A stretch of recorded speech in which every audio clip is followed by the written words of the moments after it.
Southeast Radio's Business Matters with Karl Fitzpatrick. When Karen Leigh's son was unable to access occupational therapy at a key point in his development, she knew that something had to change. 15 years later, and her social enterprise, Sensational Kids, continues to provide access to therapy for children with additional needs all over the country, and she joins us now to share her inspirational story. But Karen, start by providing us with an insight into your own background. Not at all, Karl. Good morning. Thanks for having me on the programme today. But I never expected to be the founder of a social enterprise. I was a stay-at-home mum 15 years ago, looking after my firstborn child, Connor. I had worked previous to that as a customer service manager. I had no insight or knowledge of the social enterprise sector and no knowledge or insight into working with children with additional needs. So my life was very, very different. And then when my eldest son, Connor, was born, he was born without an ear and with hearing loss on one side. It turns out he has dyslexia, which is a very common condition, affects children in every classroom in Ireland, with things like coordination, handwriting, can be working memory at times. So very, very common. And found that Connor was one of tens of thousands of children who couldn't access public service to help him for his occupational therapy. There was no early intervention support team at the time, and the waiting lists were huge. Like, you're talking years old. And when you have a 4 or 5 year old, you can imagine, Karl, like if you're told you're going to have to wait 3 to 4 years for your child to be able to access public services, or not be able to access them at all because they didn't tick the right boxes. So really, out of our own frustration, with a lot of help and support from family and friends, we decided to fundraise to set up our own occupational therapy clinic in and around Kildare town here where we live. And we had to fundraise €100,000 to get it up and running. Why did you decide to set Sensational Kids up as a social enterprise back in 2007? Yeah, I was really just following my own gut instincts and values, I suppose, because I didn't personally want to profit out of it in any way. I didn't feel that businesses should be profiting out of, children's disabilities and the problems that are out there in Ireland for children with additional needs who can't access what should be very basic everyday support. So I set it up just like that, as I suppose, for want of a better word, a not-for-profit, which really we set it up as a social enterprise with charitable status. So what that means is that I don't own it. Nobody owns it. It's voluntary, governed by a voluntary board of directors, and that all proceeds go back into the organisation's mission. So we also, just because the cost of running the service is huge, we subsidise therapy. So we have a core fundraising target this year of €300,000 to keep the services going, and parents pay a subsidised amount for therapy as well. So it was just that balance of running. I suppose it bridges the gap between public and private services. So talk to us about the services that Sensational Kids provides to children and their families. Yeah, so we provide a range of services. When we started out 15 years ago, we just started out providing occupational therapy to children. And nowadays we have completely grown and scaled our impact on the range of services that are available.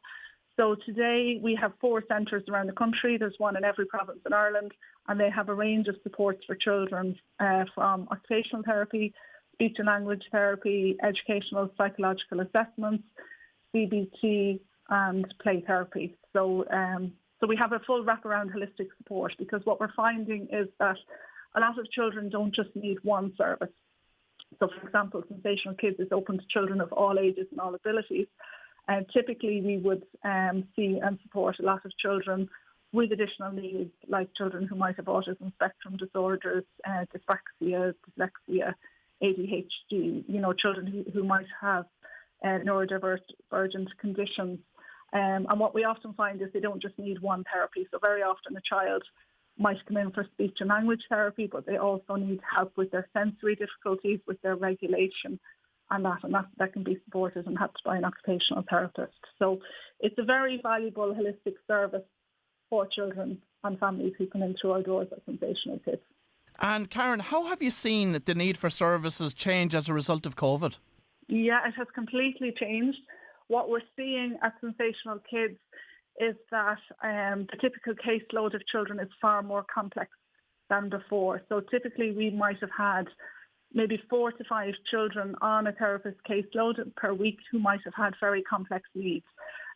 Nowadays we're seeing that the majority of children coming to our doors and on our caseloads have very complex needs, and that has been quite challenging. So we know post-COVID as well that there's huge levels of anxiety out there, that children are struggling with anxiety, and what we're seeing ourselves, and I think it's from reports from other clinicians across the world is that it's no different, is that children's needs are far more complex than they were before COVID. And that may be, we're only surmising because there's a lot of research to come out on this yet, is that because children didn't get the opportunity to practice skills during COVID, they were off school, they didn't get therapy support during COVID.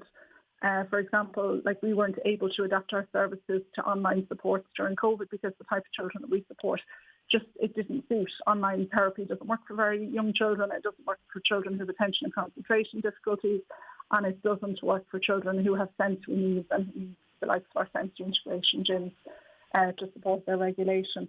So what we're seeing is because of the lack of support that they have had over COVID, this has compounded the needs of the children that are out there, and we're now being presented with children with very, very complex needs. So, you would hope that your therapist can a lot of the time, say your speech and language therapist can spend a lot of their therapy session working on speech and language therapy, but what we're seeing is we're having to manage regulation and behaviour before we can even get into doing therapy because the needs are so complex. We're seeing children with behavioural challenges, children with regulation issues as well, and huge sensory needs. So the complexity of caseloads has definitely changed since COVID.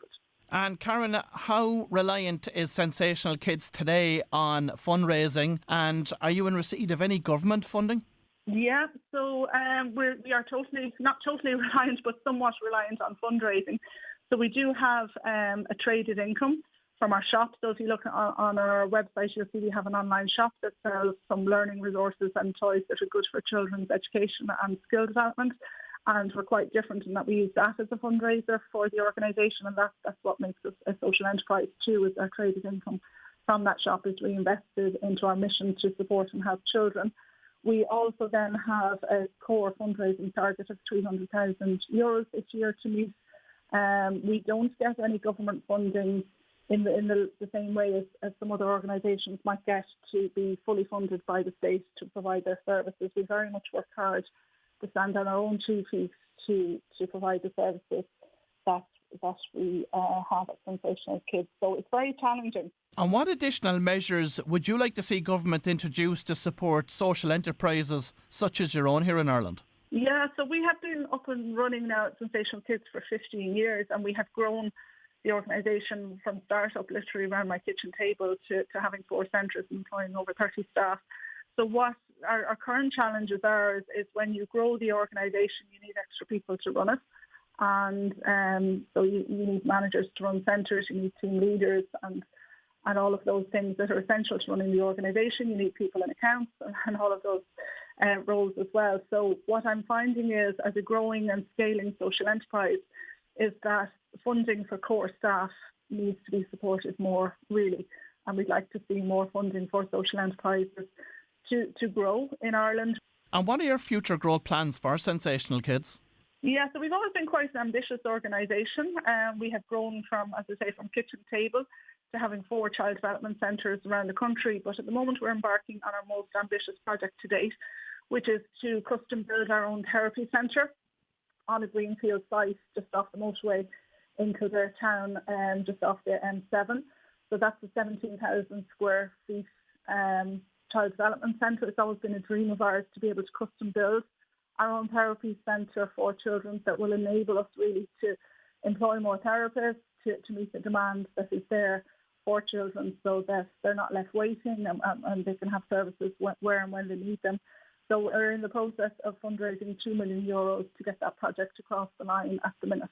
Well, that's a fantastic ambition for the organisation, I have to say, Karen, and I wish every success with that. Finally, for anyone listening this morning considering establishing a social enterprise, what advice have you got for them I would definitely get advice from your accountant and maybe organisations like Social Enterprise Republic of Ireland, SERI, who are a national umbrella group to represent social enterprises. There is no such thing as legally in Ireland as a social enterprise. So what you set your company up as needs to be looked at very carefully, you know, in terms of is it a DAC, is it a company limited by guarantee, all of those type of things. You have options there that you really need to get good advice about. You have to consider whether you're going to get charitable status or not, where you're going to get your funding from. You know, is it going to be from the charity sector? Is it going to be from the likes of Enterprise Ireland? So there's a lot of considerations there, but there's a lot of support and advice out there as well. So just for people to, I suppose, just consider what they're doing and make the right choices for them in terms of legal setup and all those things.